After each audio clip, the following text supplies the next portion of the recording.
One of the biggest questions that we get asked is, how is it working with Barb, and did that deal go through?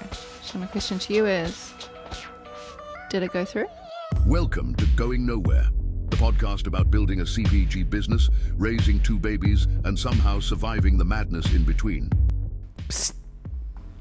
We're about to tell you the Shark Tank episode. So exciting. Why are we whispering? Because these are trade secrets. How do you feel about wearing your little outfit there, Missy? Brings back some memories. Definitely not comfortable. Can remember that. You feel like you are putting back on your old prom outfit or something like that you didn't know you can squeeze into?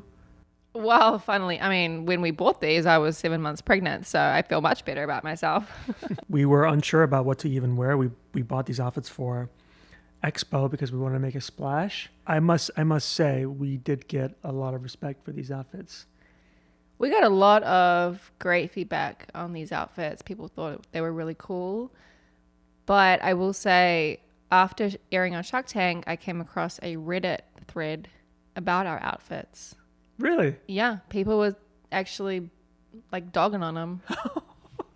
Sick. They said something like, "What are these guys painters or what?" Now that I think about it, we're bakers. Why are we wearing jumpsuits? We don't wear this to the kitchen. Because we're going to space, baby. We're taking flight. We wore them on Shark Tank. And no better time to talk about that episode than now. So whose idea was this? I can't quite remember. Look, it was a secret idea that I had. I didn't tell you about it because I didn't even want to have that conversation, because these things are like tossing a quarter in a fountain hoping your wish is going to come true. I wasn't sure if I wanted it anyway. It's always been this way. The less you care about something, the more likely you get, right? And so it was like, in passing, the opportunity was there. I'm almost sure I put all the wrong answers. Like, why should you be on Shark Tank? Because, I don't know, who cares? Why is your product the best?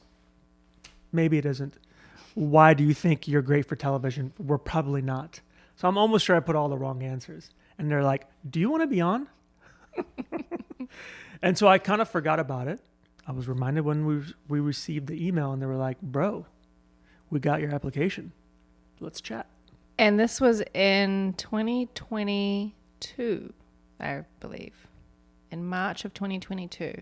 I remember going through so many hoops. There were videos we had to make. There were financials we had to provide. And mind you, this was 2 years into business. I didn't really know what a P&L was. I didn't know what a balance sheet was. We had to provide all of our back-end financials. So that part of the process, I remember being so lengthy and just annoying. So when you told me that you had applied, I was almost a little bit upset, only because we're fans of the show. We would watch the show every night it came out. Because we were in business, we were entrepreneurs, it resonated, right? Loved it. But anytime I thought about, hey, could I do this myself? The answer was no. My public speaking abilities were non-existent. As a kid, I remember when we had to give speeches in class, I would black out. I would straight up black out. And so the thought of going on national television and presenting my baby in front of these judges was just petrifying. Well, then my argument was that the exposure is unlike anything else. The only hesitation that I had was, do we have a strong enough company? Do we have a strong enough valuation? We get one chance at this. Do we want to take it now, or do we wait? I love being afraid to talk. I love that component of it. So that excited me. But there is this overwhelming thing like, dude, you get one chance at this. This is a big thing. Is this the time to do it? Because there are so many, to me, great companies that have done it and have been successful doing it. But is it the right time? And I remember seeing one episode where a girl was like, I just started my company. I was at Universal Studios. You guys called me and said, can I be here in 4 hours? And can I pull this thing together? And I thought to myself, okay. And I remembered her story. And I was like, let's do it. Yeah, I remember seeing a lot of episodes where the sharks were interested in the product or the company, but they said, oh, it's too early. It's too early. And so we were 2 years in, and there was that kind of like question of, are we too early? What kind of valuation can we provide? Historically, the valuations are technically like a lot less than what you probably would give outside of the show. So even that had to be factored in. So that was, I think, also a point of contention for us when we were trying to think about that. Well, there wasn't really a moment that we were like, oh my God, let's do this. We're doing this. Every step of the way felt like the rug could be pulled out from under you at any moment. And it was. We applied in 2022. We got the call. We went through the application process. We got provided with a producer, and then we got cut. And we were like, oh, that was all for nothing. And it was a stretch. That was probably 6 months of our time during a really busy time of our career. As a CPG business, you really have to think about all these outside noises, and can you have the bandwidth for that? Because you are pulled thin. And what takes precedence? And I think that's what you're always thinking about as an entrepreneur is like, there are 100 things to do on a daily basis. What's top of mind? What's most important? And X, Y, and Z. And so this would come up. We get emails. Hey, we need this. Hey, we need that. There was a lot of paperwork, a lot of going back and forth, a lot of Zooms. And then they were like, you guys are cool, but you're not that cool. We'll catch you on the flip. See ya. And then later on, we learned who the guest judges were. And funnily enough, Gwyneth Paltrow was announced as one of the guest judges. It was the first time she'd been on the show. And I was like, that's why. That's why we couldn't get on the show, because we had an affiliation with her. We had done a collab with her in the past. So that was my reasoning, at least, to help with my ego. So time goes on. We kind of forget about it. We obviously didn't tell anyone because who cares? And they email us about 6 months after that, maybe longer. I think it was in March 2023. Okay. And they're like, hey, would you consider coming on, even though we cut you and left you in the dark? And our immediate reply was, no. And it was really actually easy to make that response, right? It wasn't an ego thing. It was we just went through hell for you guys in the middle of going through hell per usual. And for it to go back and do that all over again for the hopes of likely nothing again, no, not interested at all. And sent that email off, no questions asked, felt really good about it, no FOMO. Of course, they don't take no for an answer, much like us. And they say, yeah, no, we need you on. We need you guys on. And so that went back and forth a few times. And my take was, listen, and I felt I was really black and white, really square with them. And I said, I am not doing any of that stuff. And by me, I'm saying you, but I said it for me. I said, I'm not doing any of that stuff. We just did, like, none of the financials have really changed. Yeah, there's some more numbers to add.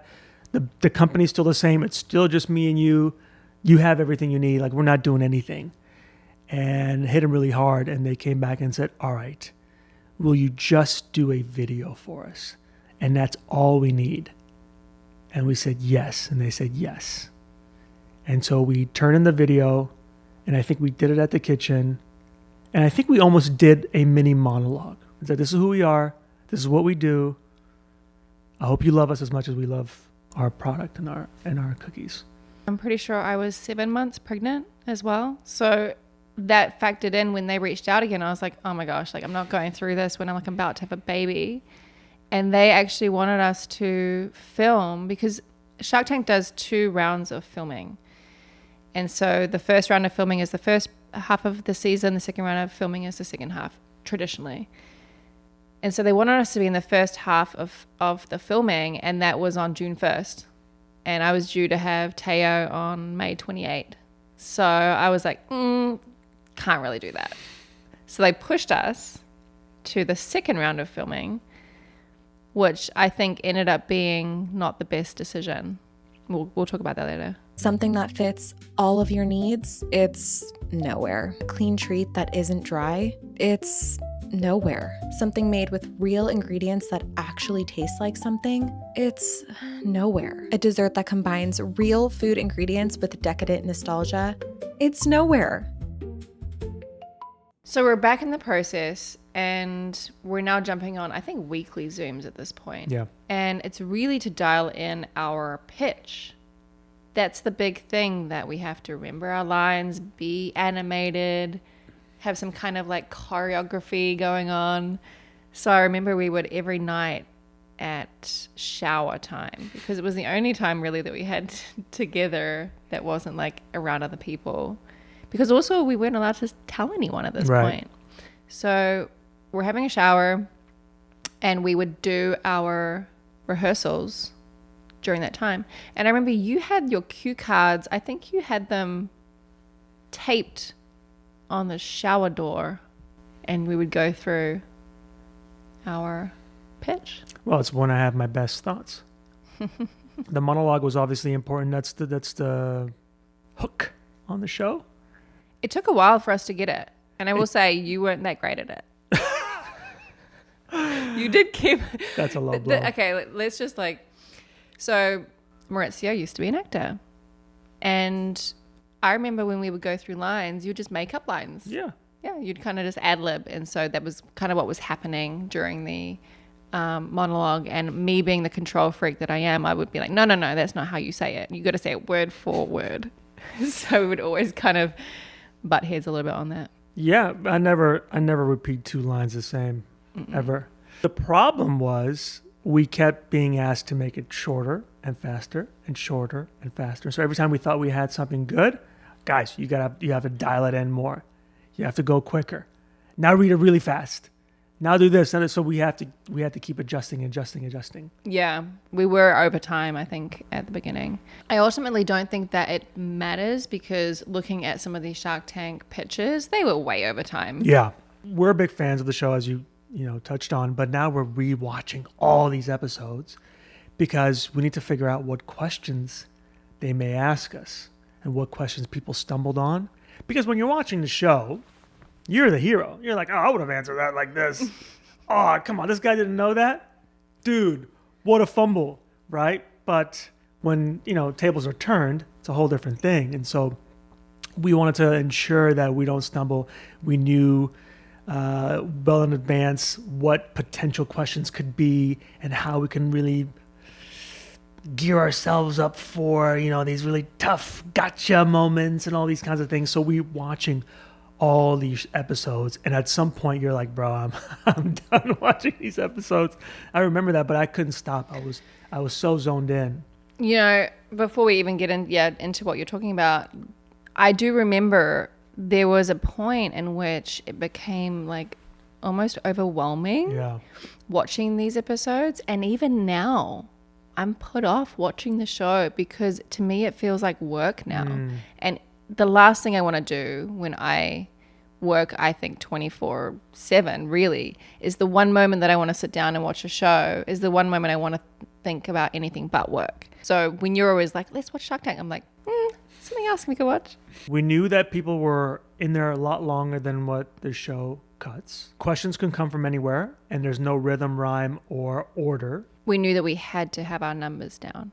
And that was the one thing that I knew would fall onto my shoulders, because Zio's, that's just not a strong suit. So I don't think he's ever seen our accounting software, like ever. I'm a spender.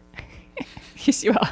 I'm like, okay, what's our revenue? I've got the whiteboard out. I've got all the questions that I think they're going to ask written out on the whiteboard, all the numbers, cost of goods sold, customer acquisition cost, average order value, trying to remember these. I have the flashcards. I think by the end I got it really good, but at the beginning it felt very overwhelming. So I think the amount of financials and business numbers that I thought we needed, we weren't really asked that much about it. And the one thing that they did ask, we were like, oh, what? We prep every question known to man, sideways, long ways, up and down. Every question, hypothetical, this, that. All these questions, we went through the scenarios. We asked each other all these questions. How would you answer it? Don't fumble, blah, blah, blah, all this. The one question that stumped us was the one question we didn't ever imagine them asking. And it was simply, how did you two meet? The most simple question, the most easy question for us to answer. Yeah, but it definitely caught us off guard. It crushed us. And I didn't even know what I answered. I answered, obviously, until in the green room post-show, Saf basically said, "What the hell is your problem?" You ran off with some long, drawn-out story about how we met and finished with, and blah, blah, blah. Safe to say they cut that out of the show. I was in shock. I said, "What?" I said blah, blah, blah. But you said, "Babe," you said blah, blah, blah. I said, Jesus, I do not remember any of that. And why did I answer that? You should have answered that one. What we had agreed on, I don't know if you remember this, but we had agreed on that I would answer any of the numbers stuff and you would answer any of the story stuff. Philosophical. Unless, the long-winded stuff. And so besides being asked my story, you would kind of take the lead on those. Yeah. If there was one thing we would have changed about our prep, what would that have been? Because we went hard. Maybe we went too hard. Do you feel like we didn't have enough fun with it? We didn't talk about the negotiation. Right. Because I won't jump ahead, but that was a big part of a big negative part of our experience. And we talked about the valuation, but we didn't talk about, okay, what's the lowest number we'll go? What's who is the final say? Do we have a code body language that we're like, we're happy with this? Or do we allow ourselves the time to say, hey, we need a minute to discuss? A lot of people do that, and we didn't do that. Not preparing for that was not helpful. Why? Why do you think we didn't? Why did we not do that? We're not great at preparing for things, I don't think. I think ultimately we also believe that no deal was the best deal, or we thought we were going to get some amazing deal that we couldn't say no to. But we knew the show. I mean, you see the show, like they expect to bargain with you. That's part of it. You know, one thing I want to add now too, and then I just remembered, is evaluations and coming up on what evaluation should be and one rule of the show. So let's get one question out. Is the show real? 100%. 100% real. What you see is what you get. You just don't see it all. Number two is if you go in asking for a certain number, you cannot get any less. And if someone doesn't offer that number, you're not getting a deal. So if you go in and say, bro, I need 700,000 for 5%, and they're like, we're not going to cut you a check for 700 grand. You're never going to touch it. But if you go in and say, I'll take 100,000 for 0.5%, you have a chance because they're likely going to give that number. So they can't offer you 500,000 if you asked for 700,000. Right. They just want more equity. Right. That's how it's structured. Maybe me knowing I would have taken that negotiation. Those are kind of things that, you know, we didn't kind of deep dive into and say, all right. And that ended up biting us in the butt. At this point now, we believe we are as prepped as we can be. Mind you, we've just had a baby. We're in the newborn trenches. Teo is approaching 3 months old. I think he's like 2.5 months. And first baby, trying to figure things out, not sleeping. I remember doing an ice bath, face plunge the day of filming because we were so sleep deprived as well. Yeah. We believe we were prepped, but you can never be too prepped.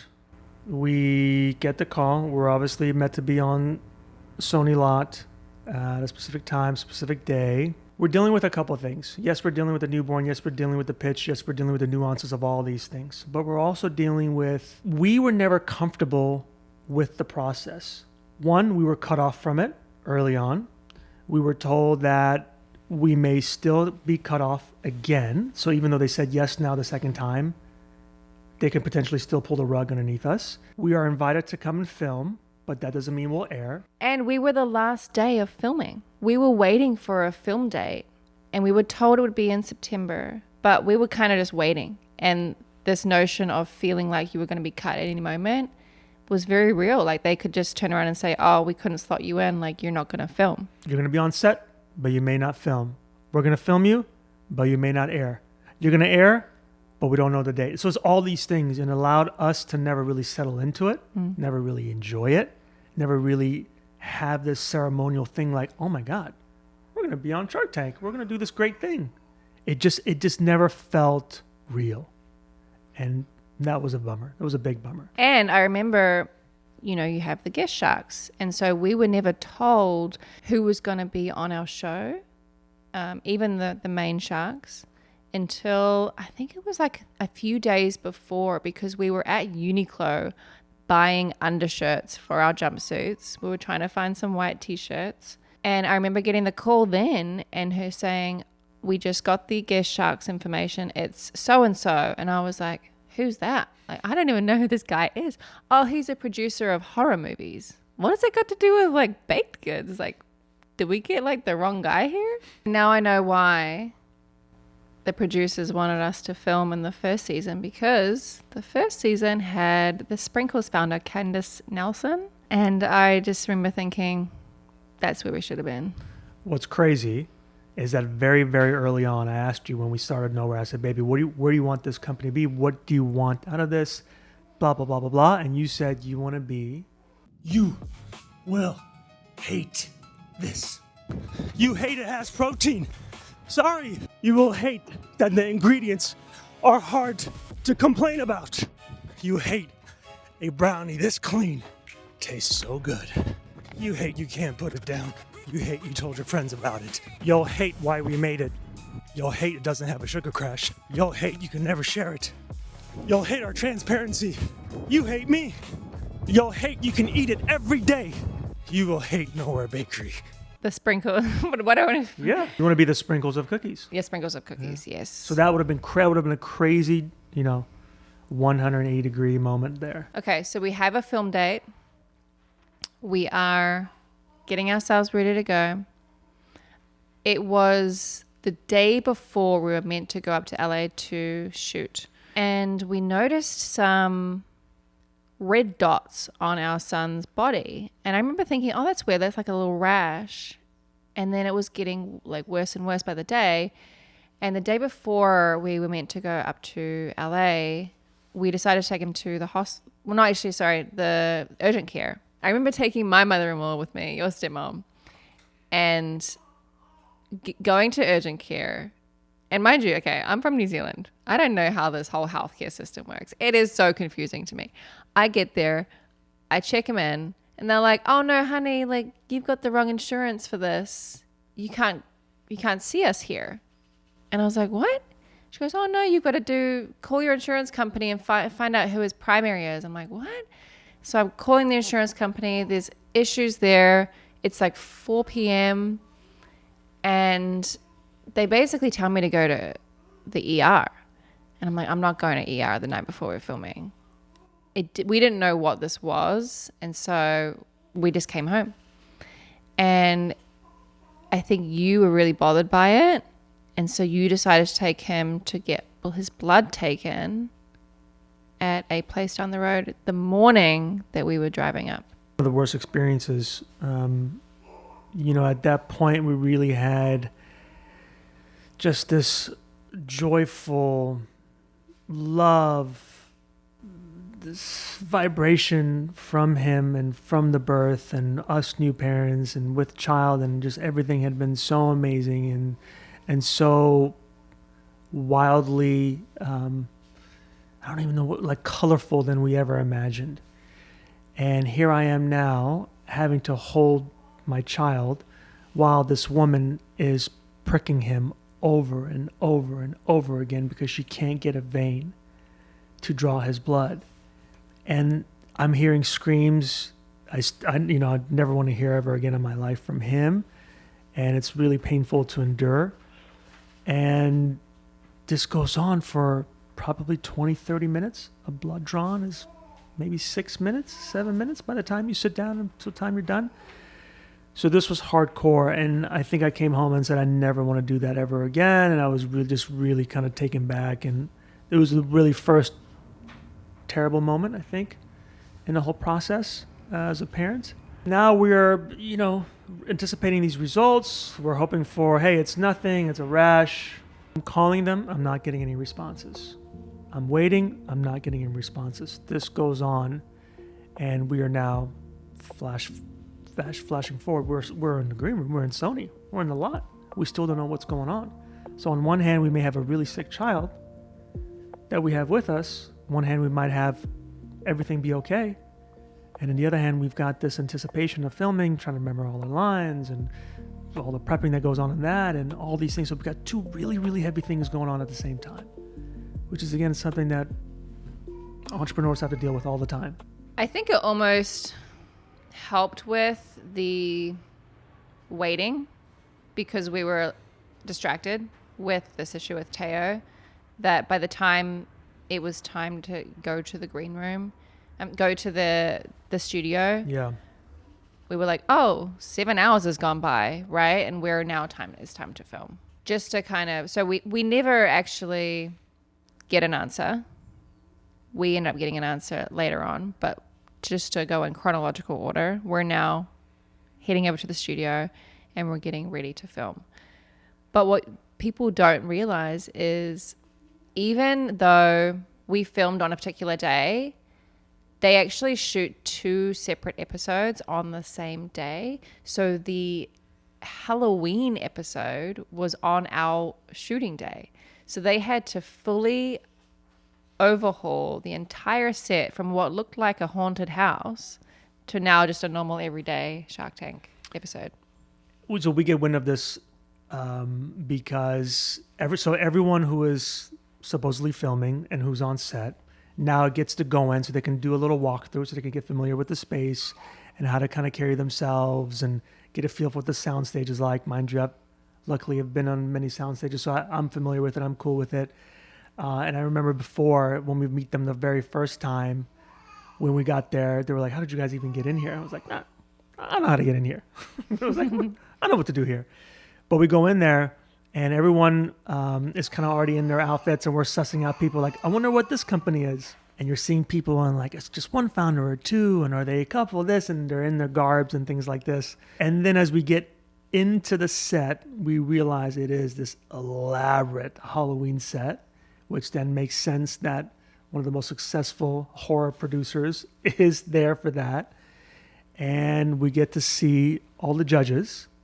They're not necessarily looking at us. They're kind of mingling, they're kind of hanging, but we get to see them. We can make eye contact with them. We're not too far away. We made eye contact with Bob, I remember. Almost immediately. Yeah. And we're like, they're checking us out too, right? They're wondering what the heck we do. And mind you, they have no idea who we are prior to presenting. So they don't know, like looking at us, they're like, are these guys painters? Do they have a paint company? What was cool about our kind of holding area, our green room, was that we were right next to the Jeopardy set. And I thought that was really cool. That's the closest I've ever been on and will ever be on to being on Jeopardy. You're not too bad at Jeopardy. I'm pretty good. I'm pretty good at Celebrity Jeopardy. At Jeopardy. Celebrity Jeopardy I got. Give me a Scrabble any day. Or the Scrabble, you're a Wheel of killer. Fortune. I Wheel got of that. Fortune, you're also a killer. They give us some grace because we had tea. So we get to go on set somewhat late. I mean, normally you get on set probably like between 6 and 9 a.m. They allow us to go in almost late morning, early afternoon. As in our call time. Yeah. time. So we were allowed to go a little bit later just to kind of squeeze out less time away from home. Yeah. It was the last day of filming, and I do remember hearing that they went through till the end of the night and there was people that were cut because they couldn't film everyone. That's right. Yeah. We've been ushered from the green room to the studio. And I remember there was still a bit of a wait. We get taken over right when the people before us started. It can take up to an hour. So we're kind of hanging out. Our mouths are getting dry. I've already taken 2 beta blockers at this point because I cannot pass out. Wasn't there some blunder? Didn't I have to like go to the car or something right before, and you Of guys course were you all did. freaking out? Of course you did, because Maurizio just cannot be on time for anything. So before we get ushered over to the studio, Maurizio has to go to the car because I think you've forgotten your undershirt. Yeah, something. Something was in the car that you had to get. I mean, lip balm or something. So he gets someone to take him over there, gets him out of the car. Mind you, the producers are now up my neck or up my ass to head over because now we're behind. And so we're standing there waiting for you. Everyone's getting a little bit antsy, and then you finally get there and we go over. Cookies! We were waiting at the back. I remember in between takes, Kevin O'Leary comes around. To get more makeup. Yeah, he was getting a little spruce up. Couldn't be nicer people. Makeup people, amazing. Hair people, amazing. They're covering up if you have any logos on your shoes. If you have any logos on your shirt, they're covering up. I mean, this is all, typical set stuff. Right? Miking us up. Miking us up. We didn't expect this, but they asked us, they're like, would you guys like to have a song to help you get in the zone? Without hesitation. I was like, yes. Anytime I work out at the gym, I will play this one song to get me in the zone because it just hits. And it is the Eminem Lose Yourself song. And I feel like it was so appropriate for that moment. And I was listening to that song in the lead up to filming. Every time I was at the gym, I'd kind of think about like my performance and how I just got to like crush it. I get one shot. We had it on full blast in the car going up to LA. And then that's the song I requested for us to walk down the aisle of Shark Tank. So here we are about like a single curtain away from filming. And we're waiting, and we can see, on the screens what the last kind of, guys ahead of us are doing. And it's like, dun, dun, dun, dun, dun, like this song. And all the makeup people, and they were like so stoked. They're like, yes, I can't believe you're playing this song. We love it. So we're in the very last hall, surrounded by curtains. Last kind of makeup check. They walk us in, and now we're in the area where they usually do the post-show interview. So you would recognize that surrounding those walls. And they say, look, the doors are going to open. You're going to go down this hall. You're going to step on your mark. And you're going to deliver your monologue. I remember sitting in that and knowing the gravity of it, but still it just didn't feel it. You can't, looking back, it was just like everything I feel like was such a whirlwind and it just all happened so quickly. But I do remember standing there and there were 2 doors, I think. So there's like, okay, they're going to open the doors and then they're going to open the doors that you walk through. And I remember standing there, you held my hand, we walked down holding hands and you said, we got this. When we were walking down, I, in my head, had the Shark Tank theme song that they play when people walk down just to kind of be in the rhythm of it, because we had to walk kind of simultaneously and be like in sync as well together. But yeah, I remember walking down that aisle, standing on our mark, and then waiting that what felt like so long, but I was probably only 10 seconds for them to say, go. What was cool is when we first got the walkthrough, we got to see our set before it was built and all of our supplies and our products and everything in the backstage. And then, when we walked out was the first time we actually got to see it set up. I thought they did such a wonderful job. We had to provide, obviously the product and the photos and the design of what we wanted. We even went as far as picking out the plates that the samples were provided to the sharks with, right? Like we went and it was basically like Crate and Barrel out the back, choosing, what board do you want? Do you want it to be white? Do you want it to be wooden? Do you want it to be circular? So here's the part that I think our listeners are going to love.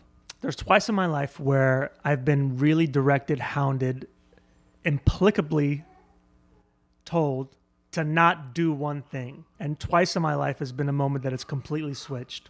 The first time, I was meant to go meet the Emir of Qatar, the King of Qatar. I was number 1 in the nation for made to measure at Tom Ford, right? And so I got to have unbelievable clients. So I got the call. I go to see him. They're in a Beverly Wilshire. They got the 4 top rooms, security wazoo. I'm walking down the aisle. We've got all our stuff with us, the hallways of the hotel. And the head of security, right? Like you can imagine, this is the Secretary of Defense, whatever the guy is. And he goes, my friend, you do not look at the Emir. You do not make eye contact at the Emir. You do not talk to the Emir. You do not look, blah, blah, blah. And he just boom, boom, boom. And you just feel like your skin just fading off of you. We walk into his room. It's the first time I've ever been in that suite at the Beverly Wilshire. It had a panoramic view of Beverly Hills. And I peek my head into the door. He's sitting down. He looks back and goes, hey, my friend. And I'm like, oh my God, these guys are going to kill me because he's running up and giving me a hug. You will hate this. You will hate it's gluten-free. You will hate it has no dairy. You will hate it has real food ingredients. You will hate it has no refined sugar. You'll hate every other kind of ads. You will hate the price. You will hate what we stand for. You will hate how it's better than anything else on shelf. You'll hate we haven't compromised. You will hate how good it tastes. You hate it has no seed oils. You hate it. You will hate Nowhere Bakery. The second moment is before we tape. The producer comes up, speaks directly to us, and says, you motherfuckers, I've been doing this job for 20 years. He didn't swear. He didn't swear. He said, you go in there, you run this pitch, you run it clean. We do not stop filming. We do not stop recording. You hit every note. If you mess up, that's on you. The show will go on. We hit our mark. We're knocking it out of the park. I can tell the judges are looking at us. They're smiling. We're hitting it. When you introduce yourself, you say, I'm Safira. At that moment, I fucking knew. At that moment, I knew. So I remember when I first hit, I hear someone on the side and they go, guys, we got to stop. We got to do that again. You can't hit your mic. And I was like, sorry. That energy that we had, that, you know, the first we used, like you said, the sharks don't know what the hell we're doing. And so now they get to find out because we're showing them what we do through our monologue. And it's like that excitement that would technically roll into the pitch. I just felt like it was like Deflated. a pop, deflated. Mm-hmm. And so we had to do it again. It had to like make that same impactfulness. And no one sees that on the show, right? So they just see the second take. And I think even the second take, I think you like spoke over me or something at one point. Not that it really mattered, but like, yeah, it wasn't as like tight as the first go. So we are in the tank, my lady. We made it. All the craziness, all the moments, everything. Now we're in the tank. The judges feel very far away. Feel so far away. It is it's like a warehouse, right? It's a soundstage. Yeah. Their voices were so low. Can you tell us about your cookies, please? What's that? Who said that? Where's that noise coming from? And why is your business valued at the... I don't know. Like that was like really hard for us because we were standing there and it felt like we were just talking to this abyss because they did seem like they were so far away and you couldn't really connect with them because I couldn't like see their eyes. And so you'd hear these like questions. You'd be like, where was that coming from? And they also were talking over each other. So you're like, where do I answer first? It felt very chaotic. Very chaotic, very unorganized. And we were told that. We were told it Yes. could be this way.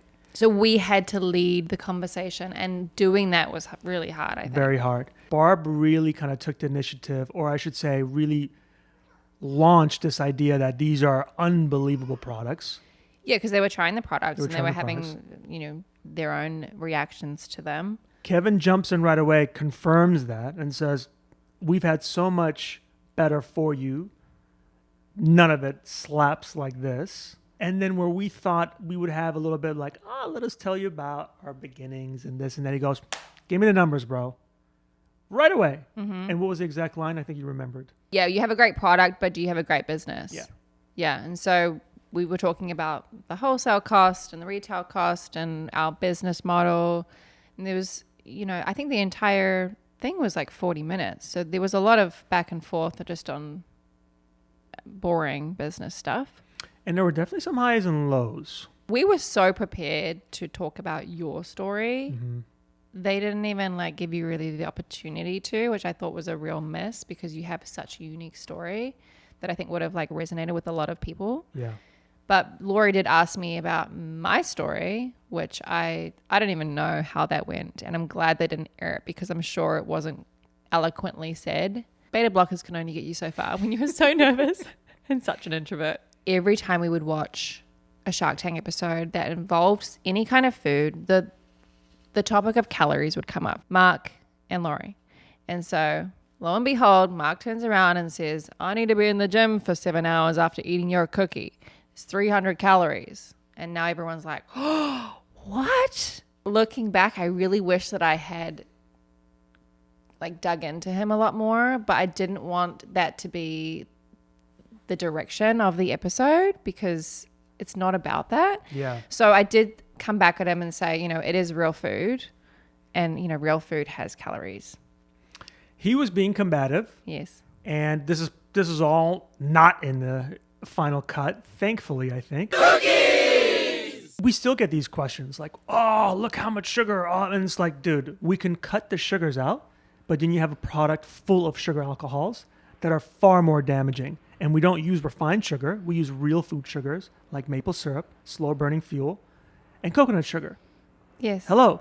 And by the way, this is dessert. We wanted to make a dessert you can enjoy every day without the crash, without the fails, without the possibility of getting cancer or God knows what else you're getting by eating all this contaminated food. And so we're talking to him and blah, blah, blah. And he's reaching higher and he's going further. And he's like, I'm out. I'm like, Mark, you're not out. This is like scouting LeBron when he was in high school. He's like, no, it's not like that.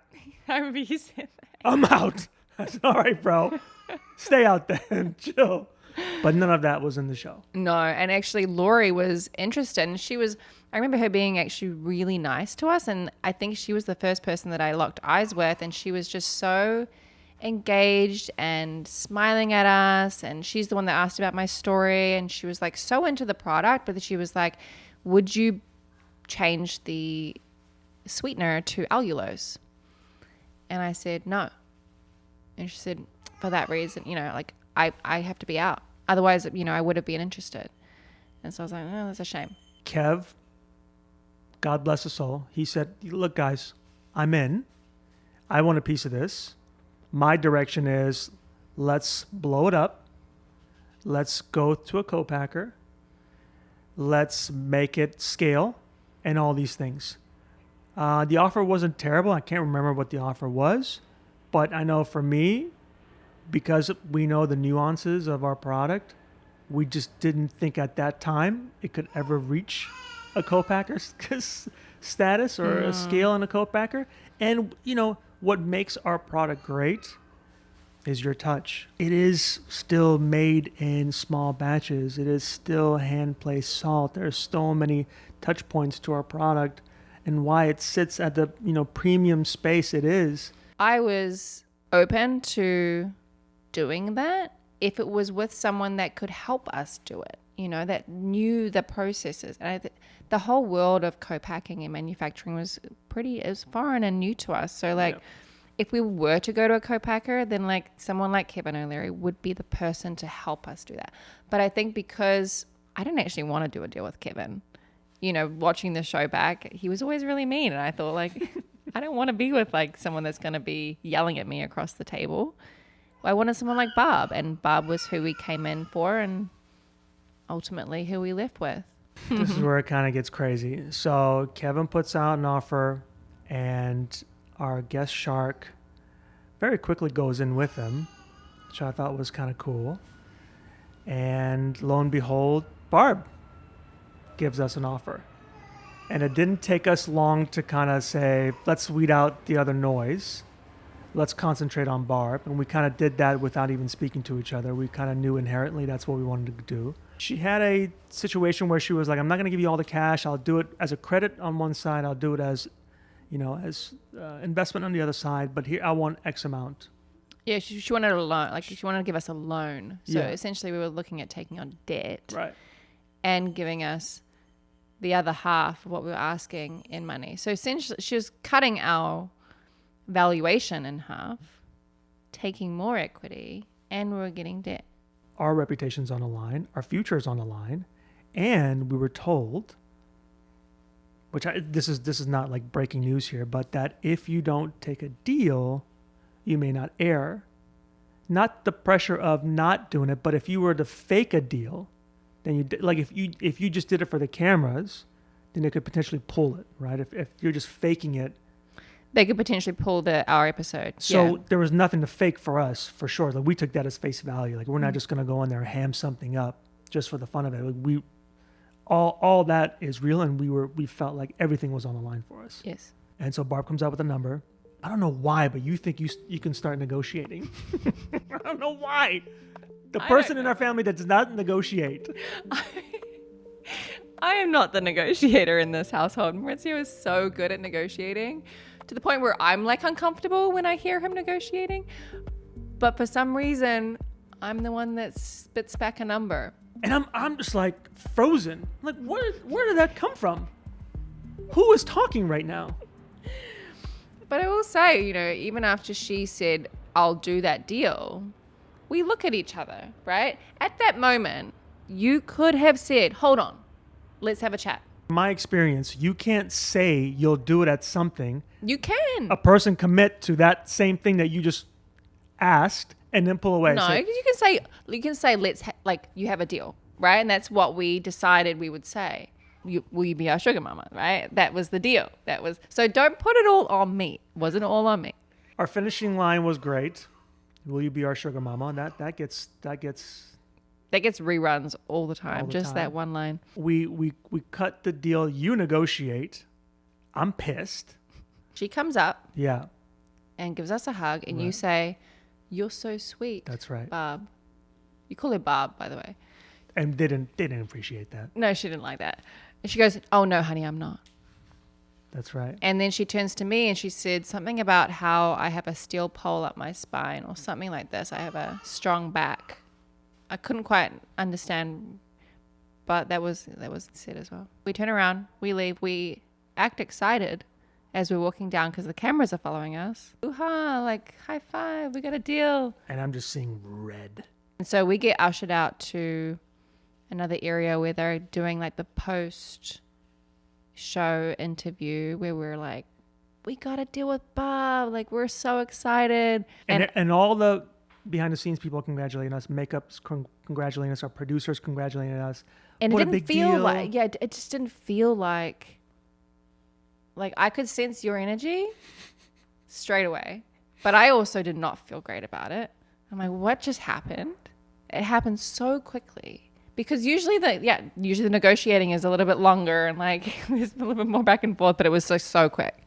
We go back to the green room, and I think like your stepmom is there with Teo, just waiting and anticipating on like what happened, and we couldn't even really talk about it. We were just like sitting there like, what just happened? Shortly after that, one of Barb's representative comes in, blah, blah, blah. We're so excited, this, that, and the other. Shortly after that, a psychiatrist walks in the room.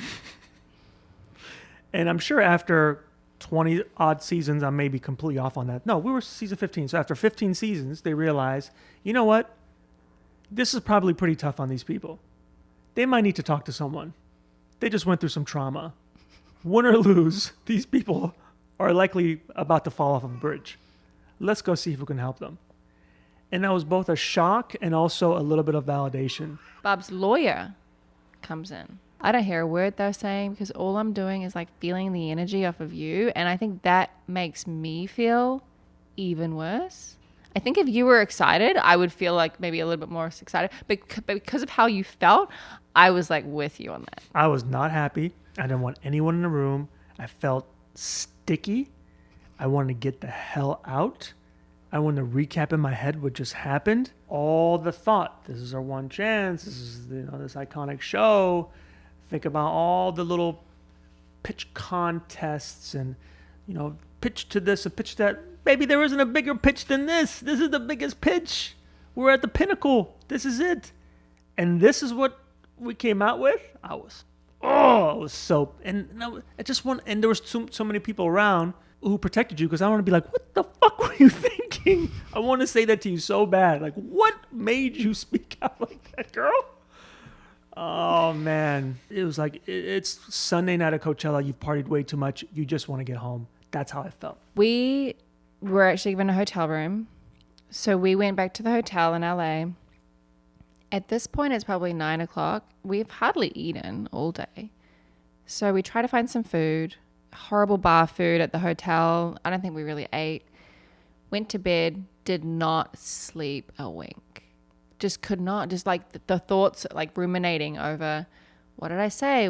How did I respond to that? Like, we just gave away all of our company. We've never done this before. All the things. And then also the health of our child. was still unknown. We get the question, how was it? And it's such a hard question to answer because now you guys know the real story and what everything that transpired. But what's on TV is real. A lot of it didn't get on. But over 50% of companies do not strike deals. We went back and forth with Bob's lawyers for months. Due diligence takes time. They look at all of your financials and even like talk about your plans for the future and what your roadmap is. And we sat down with her lawyer and came to the conclusion that it just wasn't the right fit. And we were fine with that. We were actually more than fine with that. And I think that a lot of people, even to this day, will reference, oh, it's because Bob's your investor that you got this, or because you got a shark, you're in this store, or whatever decision we make at the time, it's because of her. Well, I can tell you right now, it's not. Because the only people that own this company are us, sitting right here. And technically just me, but we'll talk about that later. But let's get back to that week, because it ended up being one of the worst weeks of our lives with what happened with Teo. We realized, all right, forget it, count the losses. It is what it is. We're not going to know what's going to air, if it even airs, all that kind of stuff. And now we need to kind of really refocus back on our son. So as we've been waiting this 3-day waiting game to find results, we finally get a call on Monday that says, remember that blood test that he was crying through? We botched it, and we don't even have results. That then put us in a deeper spiral. You called me because you were on the phone with him at the kitchen. Yeah. And I was at home with him, and you called me and you said, take him to the ER. Yeah. And so that's what I did. I just took him to the ER. We got admitted. They took his blood again. And then they came in the room and said, you can't take this child home. He is in danger. And that's when I called Maurizio and I said, you need to come down. And so it turns out that he had ITP, which is low platelet counts. And it was so low to the point that if he had knocked himself, he could have bled internally. And so that's why they were like, you cannot take this boy home. And I remember you actually had a fight with the doctor about it. Yeah, they kept us kind of strung along, and I wasn't having it at all. And the guy was, kind of threatening to call authorities, security, all these kinds of things. And it was until they admitted us and took us into the proper areas, because they wanted to keep him for testing. They wanted to put him on treatment. We knew we were going to be there for the next 36 hours. That we knew for a fact. And what really flipped the switch for me is when we got admitted and we went upstairs, the countless kids that I saw in wheelchairs and with problems that were so great and so permanent. Not only did it just crush my heart, but it, I just knew in my heart, whatever it is, it's not going to be that. I just knew it wasn't ever going to be that bad. And how these people have to live and suffer through that was too hard to take. As new parents, to deal with this was really tough. Mm-hmm. And we wanted to be strong for each other, for sure. But to see his face, not knowing his environment, not knowing where he is, so innocent and covered now with dots that, we were worried about. And they're coming in, every 10 minutes, doing this, doing that. And it was just like so overwhelming. They said it's an immune condition, but as a parent, you just go to, what did I do wrong? Right? Like, what did I do wrong? What could I have done differently to have this not be the outcome? They couldn't even really pinpoint what happens or what causes it, but it's just like an immune condition that just develops. Yeah. And he went through treatment. His platelets came back up to the point where he was okay to go home. And when we were being discharged, a nurse hands me this wad of paper and said, these are the resources that you have as a parent to help you get through this hard time, and, support groups. And he may not be able to do contact sport as a kid, all these kinds of things. And I'm like, wait, what are we doing here? Like, he's going to be fine. Like that was my thought process. Like he's going to be fine. This is just a blip in our story, and he's going to get back to the way that, you know, he was as just a healthy baby.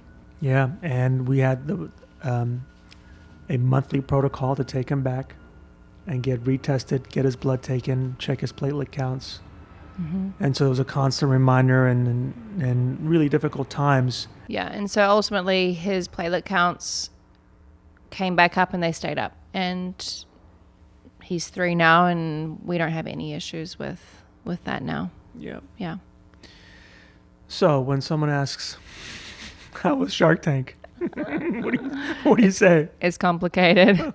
It's friends of ours. If it's not friends of ours, if it's people who know in CPG, if it's an entrepreneur and they said, should I do it? Should I not do it? Quickly, what would you say? Always do it. We've gone through it now.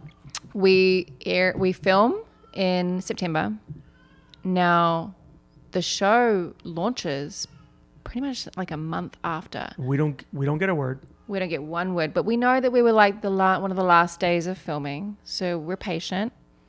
And The then anticipation is brewing. yes, No calls. Checking the phone. Is it working? Is yours plugged in? and then we get the call from again Barb's lawyer, because the brands that got a deal get a little bit more of a heads up, maybe like a week more.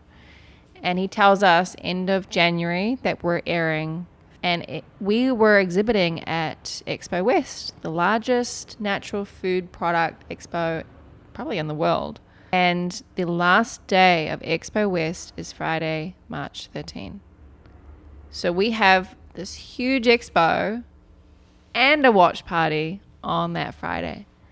But it was a great moment because we could promote it at the expo.